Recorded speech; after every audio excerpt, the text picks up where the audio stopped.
133 சங்கீதம். தாவீது பாடின ஆரோகண சங்கீதம். இதோ, சகோதரர் ஒருமித்து வாசம் பண்ணுகிறது எத்தனை நன்மையும் எத்தனை இன்பமுமானது. அது ஆரோனுடைய சிரசின் மேல் ஊற்றப்பட்டு அவனுடைய தாடியிலே வடிகிறதும் அவனுடைய அங்கிகளின் மேல் இறங்குகிறதுமான நல்ல தைலத்துக்கும் எர்மோன் மேலும் சீயோன் பர்வதங்கள் மேலும் இறங்கும் பனிக்கும் ஒப்பாயிருக்கிறது. அங்கே கர்த்தர் என்றென்றைக்கும் ஆசீர்வாதத்தையும் ஜீவனையும் கட்டளையிடுகிறார். 134 சங்கீதம். ஆரோகண சங்கீதம். இதோ, ராக்காலங்களில் கர்த்தருடைய ஆலயத்தில் நிற்கும் கர்த்தரின் ஊழியக்காரரே, நீங்கள் எல்லாரும் கர்த்தரை ஸ்தோத்தரியுங்கள். உங்கள் கைகளை பரிசுத்த ஸ்தலத்திற்கு நேராக எடுத்து கர்த்தரை ஸ்தோத்தரியுங்கள். வானத்தையும் பூமியையும் உண்டாக்கின கர்த்தர் சீயோனிலிருந்து உன்னை ஆசிர்வதிப்பாராக. 135 சங்கீதம். அல்லேலுயா. கர்த்தருடைய நாமத்தை துதியுங்கள். கர்த்தரின் ஊழியக்காரரே, துதியுங்கள். கர்த்தருடைய வீட்டிலும் நமது தேவனுடைய ஆலய பிரகாரங்களிலும் நிற்கிறவர்களே, கர்த்தரை துதியுங்கள். கர்த்தர் நல்லவர், அவருடைய நாமத்தை கீர்த்தனம் பண்ணுங்கள், அது இன்பமானது. கர்த்தர் யாக்கோபை தமக்காகவும் இஸ்ரவேலை தமக்கு சொந்தமாகவும் தெரிந்து கொண்டார். கர்த்தர் பெரியவர் என்றும் நம்முடைய ஆண்டவர் எல்லா தேவர்களுக்கும் மேலானவர் என்றும் நான் அறிவேன். வானத்திலும் பூமியிலும் சமுத்திரங்களிலும் எல்லா ஆழங்களிலும் கர்த்தர் தமக்கு சித்தமானதையெல்லாம் செய்கிறார். அவர் பூமியின் கடையாந்தரங்களிலிருந்து மேகங்களை எழும்ப பண்ணி மழையுடன் மின்னலையும் உண்டாக்கி காற்றை தமது பண்டசாலைகளிலிருந்து புறப்பட பண்ணுகிறார். அவர் எகிப்திலே மனுஷருடைய தலைப்பிள்ளைகளையும் மிருகத்தின் தலையீற்றுகளையும் அடித்தார். எகிப்து தேசமே, உன் நடுவில் பார்வோன் மேலும் அவனுடைய எல்லா ஊழியக்காரர் மேலும் அடையாளங்களையும் அற்புதங்களையும் அனுப்பினார். அவர் அநேகம் ஜாதிகளை அடித்து பலத்த ராஜாக்களை கொன்று எமோரியரின் ராஜாவாக்கிய சீகோனையும் பாசானின் ராஜாவாக்கிய ஓகையும் கானானின் சகல ராஜ்யங்களையும் அழித்து அவர்கள் தேசத்தை தம்முடைய ஜனமாக்கிய இஸ்ரவேலுக்கு சுதந்திரமாக கொடுத்தார். கர்த்தாவே, உம்முடைய நாமம் என்றைக்கும் உள்ளது. கர்த்தாவே, உம்முடைய பிரஸ்தாபம் தலைமுறை தலைமுறைக்கும் இருக்கும்.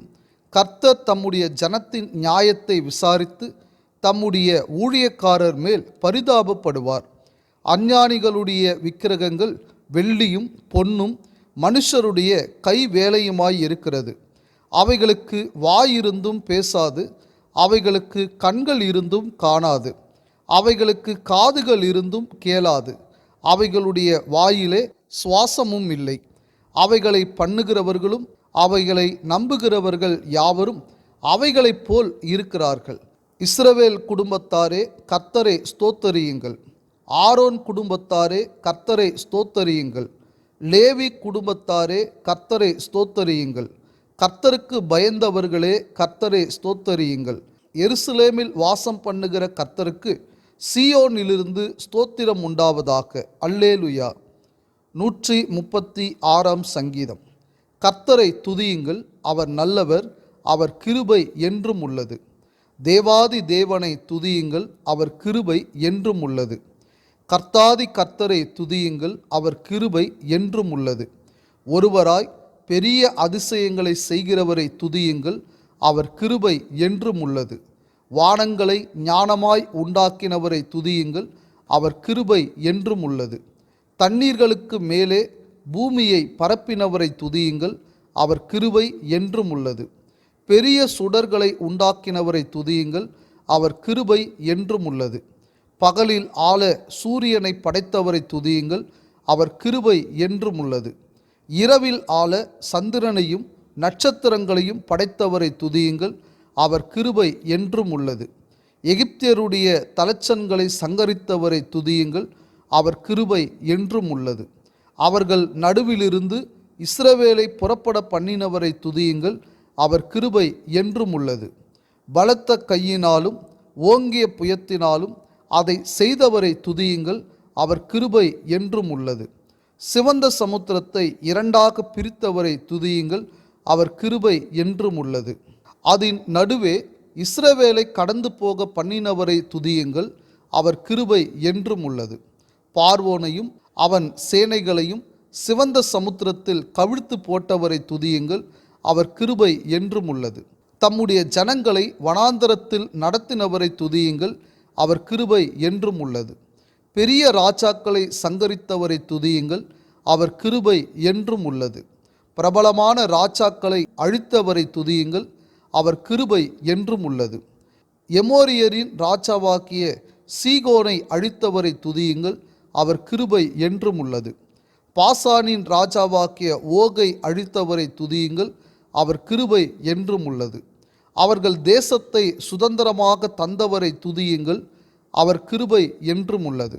அதை தம்முடைய தாசனாகிய இஸ்ரவேலுக்கு சுதந்திரமாகவே தந்தவரை துதியுங்கள், அவர் கிருபை என்றும் உள்ளது.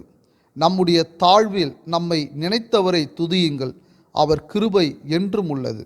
நம்முடைய சத்துருக்களின் கையிலிருந்து நம்மை விடுதலை பண்ணினவரை துதியுங்கள், அவர் கிருபை என்றும் உள்ளது. மாம்ச தேகமுள்ள யாவுக்கும் ஆகாரம் கொடுக்கிறவரை துதியுங்கள், அவர் கிருபை என்றும் உள்ளது.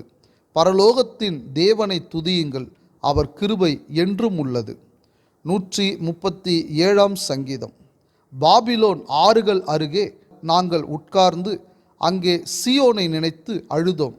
அதன் நடுவில் இருக்கும் அலரிச் செடிகளின் மேல் எங்கள் கிண்ணறங்களை தூக்கி வைத்தோம். எங்களை சிறைப்பிடித்தவர்கள் அங்கே எங்கள் பாடல்களையும் எங்களை பாழாக்கினவர்கள் மங்கள கீதத்தையும் விரும்பி சீயோனின் பாட்டுக்களில் சிலதை எங்களுக்கு பாடுங்கள் என்று சொன்னார்கள். கர்த்தரின் பாட்டை அந்நிய தேசத்தில் நாங்கள் பாடுவதெப்படி? எருசலேமே, நான் உன்னை மறந்தால் என் வலது கை தன் தொழிலை மறப்பதாக. நான் உன்னை நினையாமலும் எருசலேமை என் முக்கியமான மகிழ்ச்சியிலும் அதிகமாக எண்ணாமலும் போனால் என் நாவு என் மேல் வாயோடே ஒட்டி கொள்வதாக. கர்த்தாவே, எருசலேமின் நாளில் ஏதோமின் புத்திரரை நினையும். அவர்கள் அதை இடித்து போடுங்கள், அஸ்திபாரம் மட்டும் இடித்து போடுங்கள் என்று சொன்னார்களே. பாபிலோன் குமாரத்தியே, பாழாய் போகிறவளே, நீ எங்களுக்கு செய்தபடி உனக்கு பதில் செய்கிறவன் பாக்கியவான். உன் குழந்தைகளை பிடித்து கல்லின் மேல் மோதி அடிக்கிறவன் பாக்கியவான். 138 சங்கீதம். தாவீதின் சங்கீதம். உம்மை என் முழு இருதயத்தோடும் துதிப்பேன். தேவர்களுக்கு முன்பாக உம்மை கீர்த்தனம் பண்ணுவேன். உமது பரிசுத்த ஆலயத்திற்கு நேராக நான் பணிந்து உமது கிருபையின் நிமித்தமும் உமது உண்மையின் நிமித்தமும் உமது நாமத்தை துதிப்பேன். உமது சகல பிரஸ்தாபத்தை பார்க்கிலும் உமது வார்த்தையை நீர் மகிமைப்படுத்தி இருக்கிறீர். நான் கூப்பிட்ட நாளிலே எனக்கு மறு உத்தரவு அருளினீர்.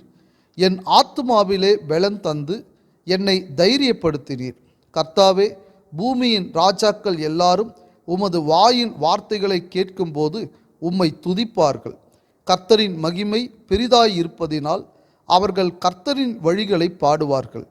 கர்த்தர் உயர்ந்தவராய் இருந்தும் தாழ்மையுள்ளவனை நோக்கி பார்க்கிறார். மேட்டிமையானவனையோ தூரத்திலிருந்து அறிகிறார். நான் துன்பத்தின் நடுவில் நடந்தாலும் நீர் என்னை உயிர்ப்பிப்பீர். என் சத்துருக்களின் கோபத்துக்கு விரோதமாக உமது கையை நீட்டுவீர். உமது வலது கரம் என்னை இரட்சிக்கும். கர்த்தர் எனக்காக யாவையும் செய்து முடிப்பார். கர்த்தாவே, உமது கிருபை என்றும் உள்ளது. உமது கரத்தின் கிரியைகளை நெகிழ விடாதிருப்பீராக. 139 சங்கீதம். ராகத் தலைவனுக்கு ஒப்புவிக்கப்பட்ட தாவீதின் சங்கீதம். கர்த்தாவே, நீர் என்னை ஆராய்ந்து அறிந்திருக்கிறீர். என் உட்காருதலையும் என் எழுந்திருக்குதலையும் நீர் அறிந்திருக்கிறீர். என் நினைவுகளை தூரத்திலிருந்து அறிகிறீர். நான் நடந்தாலும் படுத்திருந்தாலும் என்னை சூழ்ந்திருக்கிறீர். என் வழிகளெல்லாம் உமக்கு தெரியும். என் நாவில் சொல் பிறவாததற்கு முன்னே இதோ கர்த்தாவே, அதையெல்லாம் நீர் அறிந்திருக்கிறீர். முற்புறத்திலும் பிற்புறத்திலும் நீர் என்னை நெருக்கி உமது கரத்தை என்மேல் வைக்கிறீர். இந்த அறிவு எனக்கு மிகுந்த ஆச்சரியமும் எனக்கு எட்டாத உயரமுமாய் இருக்கிறது. உம்முடைய ஆவிக்கு மறைவாக எங்கே போவேன்? உம்முடைய சமூகத்தை விட்டு எங்கே ஓடுவேன்? நான் வானத்திற்கு ஏறினாலும் நீர் அங்கே இருக்கிறீர். நான் பாதாளத்தில் படுக்கை போட்டாலும் நீர் அங்கேயும் இருக்கிறீர். நான் விடியற் காலத்து செட்டைகளை எடுத்து சமுத்திரத்தின் கடையாந்தரங்களிலே போய் தங்கினாலும் அங்கேயும் உமது கை என்னை நடத்தும். உமது வலது கரம் என்னை பிடிக்கும். இருள் என்னை மூடிக்கொள்ளும் என்றாலும் இரவும் என்னை சுற்றி வெளிச்சமாயிருக்கும். உமக்கு மறைவாக இருளும் அந்தகாரப்படுத்தாது. இரவும் பகலைப் போல வெளிச்சமாயிருக்கும். உமக்கு இருளும் வெளிச்சமும் சரி. நீர் என் உள்ளின் திரியங்களை கை கொண்டிருக்கிறீர். என் தாயின் கர்ப்பத்தில் என்னை காப்பாற்றினீர். நான் பிரமிக்கத்தக்க அதிசயமாய் உண்டாக்கப்பட்டபடியால் உம்மை துதிப்பேன். உமது கிரியைகள் அதிசயமானவைகள். அது என் ஆத்துமாவுக்கு நன்றாய் தெரியும். நான் ஒளிப்பிடத்திலே உண்டாக்கப்பட்டு பூமியின் தாழ்விடங்களிலே விசித்திர வினோதமாய் உருவாக்கப்பட்ட போது என் எலும்புகள் உமக்கு மறைவாய் இருக்கவில்லை. என் கருவை உம்முடைய கண்கள் கண்டது. என் அவயவங்களில் ஒன்றாக்கிலும் இல்லாத போதே அவைகள் அனைத்தும் அவைகள் உருவேற்படும் நாட்களும் உமது புஸ்தகத்தில் எழுதியிருந்தது. தேவனே, உமது ஆலோசனைகள் எனக்கு எத்தனை அருமையானவைகள்! அவைகளின் தொகை எவ்வளவு அதிகம்! அவைகளை நான் எண்ணப்போனால் மணலை பார்க்கிலும் அதிகமாம். நான் விழிக்கும்போது இன்னும் மண்டையில் இருக்கிறேன். தேவனே, நீர் துன்மார்க்கனை அழித்தீரானால் நலமாயிருக்கும். இரத்த பிரியரே, நீங்கள் என்னை விட்டு அகன்று போங்கள். அவர்கள் உம்மை குறித்து துன்மார்க்கமாய் பேசுகிறார்கள்.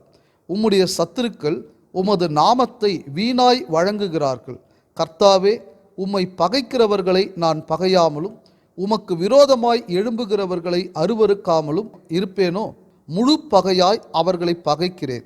அவர்களை எனக்கு பகைஞராக எண்ணுகிறேன்.